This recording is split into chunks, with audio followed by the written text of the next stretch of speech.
Samantala, nagsampa naman ng kaso ang grupong Anti-Trafo Movement laban sa mga dati at kasalukuyang opisyal ng Philippine Charity Sweepstakes Office o PCSO. Ito'y dahil umano sa pagbaba ng gross revenue o kita ng ahensya dahil sa kapabayaan.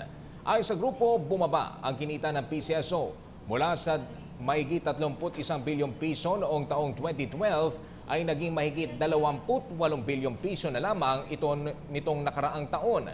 Dagdag pa nila, walang ginawa ang mga opisyal ng PCSO para masolusyonan ang problema. Kasama sa mga nireklamo ang dating pinuno ng PCSO na sina Ayong Maliksi at Margarita Wico, pati na rin ang general manager nito na si Jose Ferdinand Rojas II at ilang pang mga opisyal.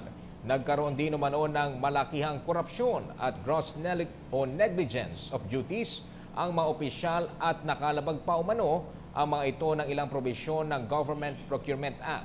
Ayon din sa pinuno ng Anti-Trafo Movement na si Leon Peralta, illegal ang in-extend ng PCSO ang equipment lease agreement ng Philippine Gaming Management Corporation at Pacific Online Systems. Sa kasalukuyan, wala pang tugon ng mga opisyal ng PCSO kaugnay ng usaping ito.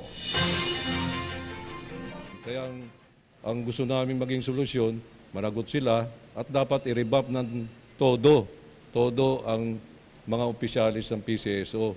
Dahil kung hindi marirevamp, baka hindi na nila mapataas pa o maibalik sa tamang pagkita ang PCSO.